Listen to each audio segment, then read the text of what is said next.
So your hands go up. Take a nice big breath.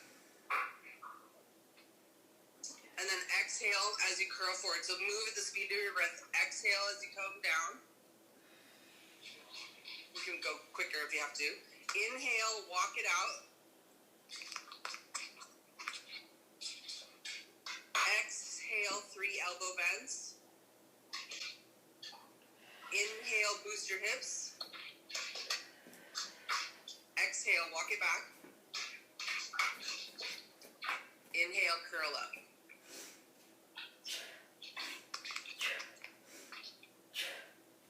Here we go. How's that feel? Oh, actually really, really good. That was a good description to like go over a pen. That was good. Yeah. You want the gas station stretch? Yep. Is that what you said? Yep. So like this. Okay, so you can copy what Libby's doing. So you're going to make 90-degree angles with all your joints there. So your ankle's right underneath your knee's right underneath your hip. So don't can you show Libby okay. You on my phone. Is this 90? 90? Okay. 90. That looks good. Go ahead, Amanda. If you're in the wrong spot, I'll let you know.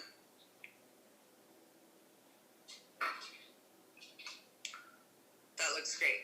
Okay, so just from there, you're going to imagine your pelvis like a bowl full of water and spill it up the back. So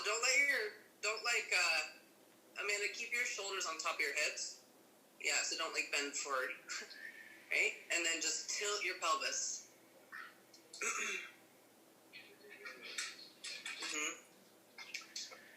Now, bend of your thigh and up into your abs, right? If you feel it in your quads, it's fine. Yeah, it's here mainly. It just means your quads are tighter. So do it on the other side, and don't be mean to your body about it. Just do it really gentle and let the tissue soften. Okay.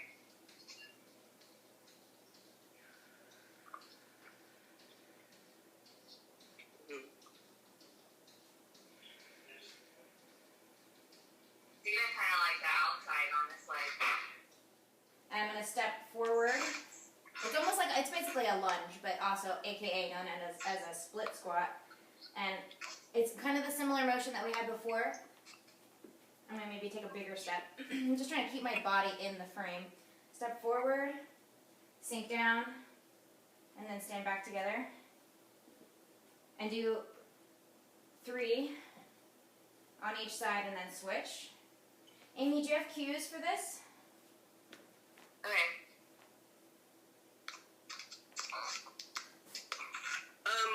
Yeah, so you can see, Amanda, how when Libby does that, what I'd like to see is same thing. Don't let your knee go in front of your toes. Yeah, I was gonna ask that. Yeah, don't do that. So kind of drop down. You might have to make a wider stance. Okay. Yeah, you can go wide. Not wider apart, but further, Further bigger apart. step. Yeah, broader, bigger. So you know what I mean? Yeah.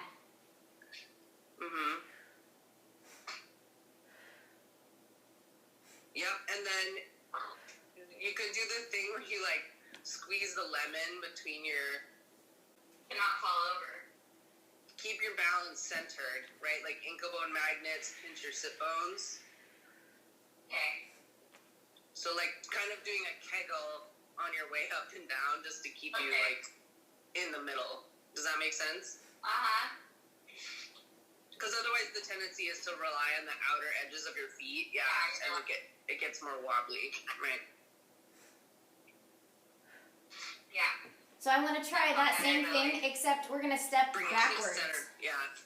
So same thing, except we're going to step back, down, together, back, down, together. So it's like a back lunge. Okay.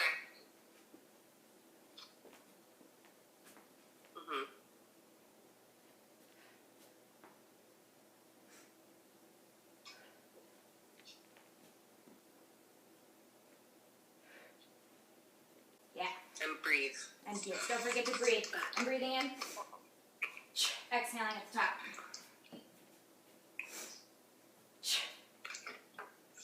I think this one might be good for your feet, Amanda, and your ankles. It feels like it's definitely working my feet and ankles. And my knee.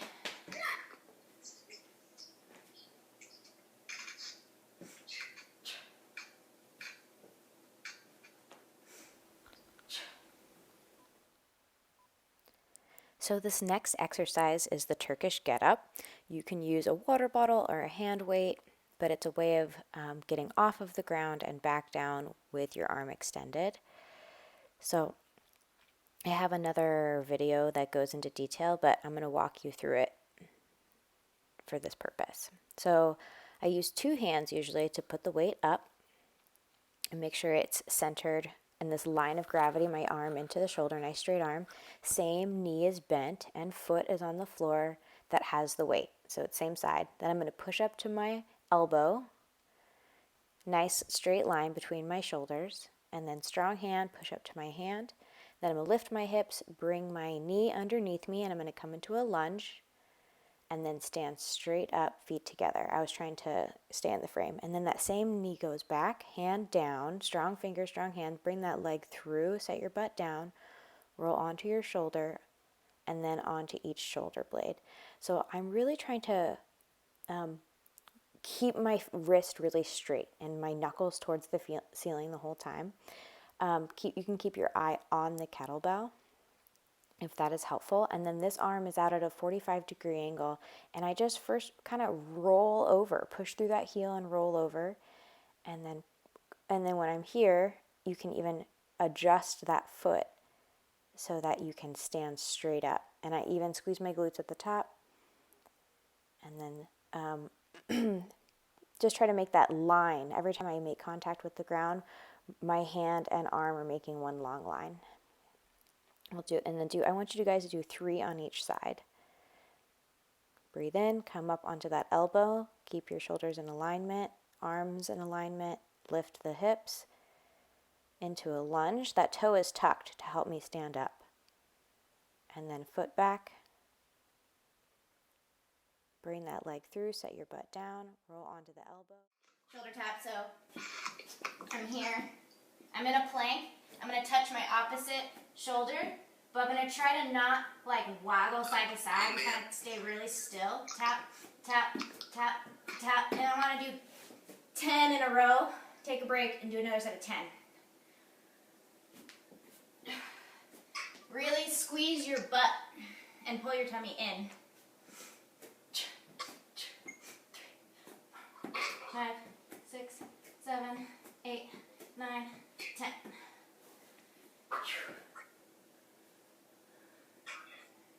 Nice. Squeeze your butt. The hairball on my shoulder. Squeeze your butt.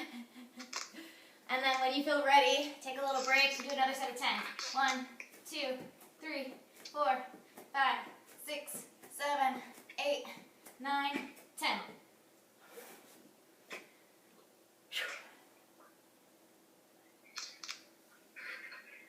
Nice. All right. I was so sore from my pink From burpees? Yeah. hair. Right in here. Yeah. Okay, so, which is good, and, like, good thing to remember is the tendency to, like, want to, you know how, like, we talk about, like, not, like, shoving out? Yeah. Keeping it packed down, so even when you're doing a push-up, you're still going to pack your shoulder in, so you're not doing it. Yeah, so don't, like, do push-ups like this, you know what I mean? You want to, like, pack the shoulder in and, like, keep your breastbone lifted, like, pretty much as a universal rule. Every time, all the time. So, like, Libby, do a plank, yeah, but now shove your arms out of the sockets. And Nice. now put them back in. See the difference of that? Yeah, so this idea of keeping your breastbone lifted just sort of like all the time will keep you out of that like crunch. Just as a side. I wanted to do some jumping jacks. 1, 2, 3, 4, 5, 6, 7, 8, 9, 10. So bring your, bend your knee and put your foot in your hand. And I try to grab above the ankle and not hold on to the top of my foot. Beautiful. Yep. And then you're going to bring your knees, touch your knees together so they're right glued together. So knees together and then tilt your pelvis just like we did before. So spill the bowl out the back.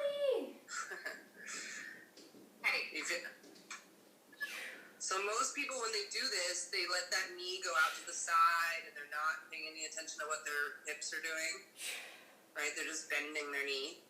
And what I'm saying is, yeah, nope.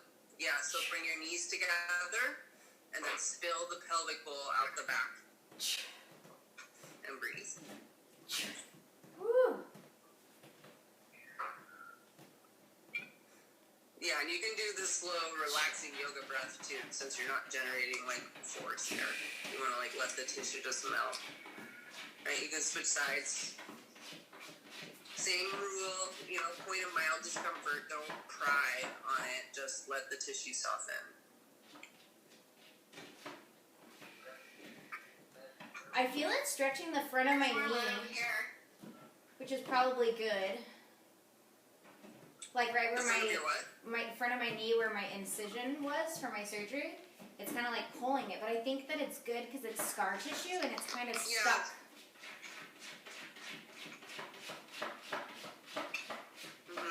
So like I said before, all of my stretches are specific isolated muscle stretches. So if I were you, Lips, I try to don't hold on to the top of your foot if you can help it. Hold on to your shin. Just let your foot, and then let your foot relax so you're not adding extra strain. You feel what I mean? Yeah, that made it so much better. Woo. Nice. Yeah, you just take your ankle out of the equation a little bit. Does that feel good? Yeah, that felt really good. How do we feel? Did we get some movement, embodiment? I'm glad that I did because I was feeling really depressed this morning and I was like, I'm not going to go. Now I feel better. Good. I've been in a really funky headspace and then I start feeling... Do you want another one? Yeah, let's do one more. We have time because we've only been on this call for 23 minutes. Yeah, sounds great. Let's do that here. Okay, so you're going to lay down on your back. Got one. This will actually help with that weird hip thing, Amanda.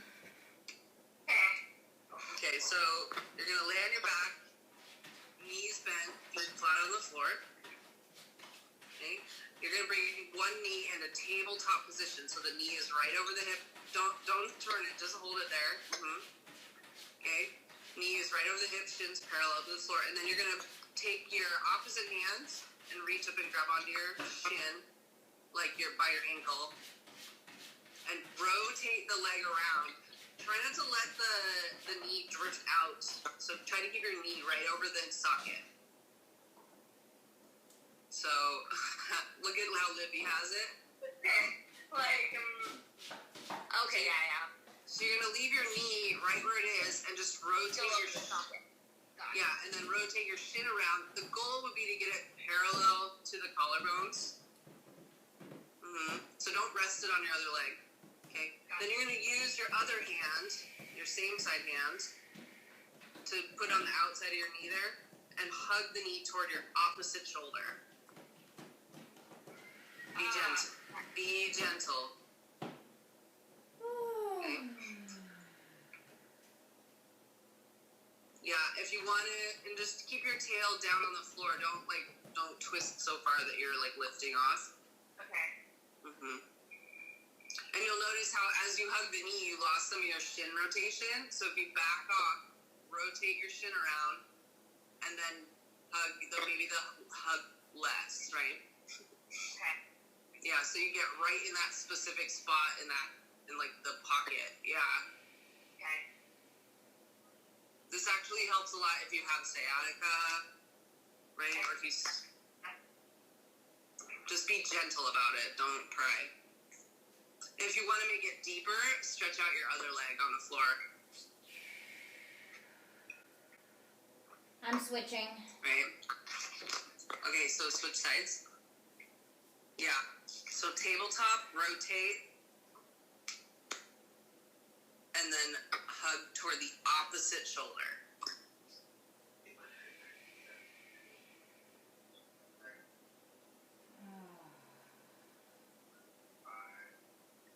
And you might notice your other foot, like how it kind of wants to slack out. So keep your like inner thighs sort of involved to keep it from falling open.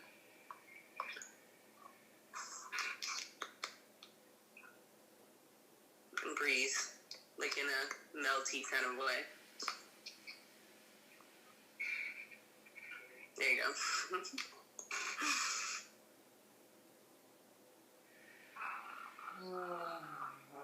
Good. So I tell people you want to hold your stretches for 20 seconds at the point of mild discomfort, just as a general rule. 20 seconds. Okay. Otherwise, it's kind of like nothing really changes if you don't give it a chance. Yeah. Wow, that was deep.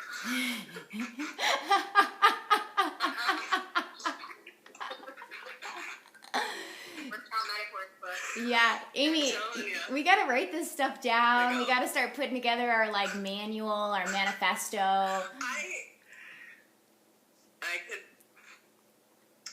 have it in my head already. The esoterics of pain. This is a perfect time.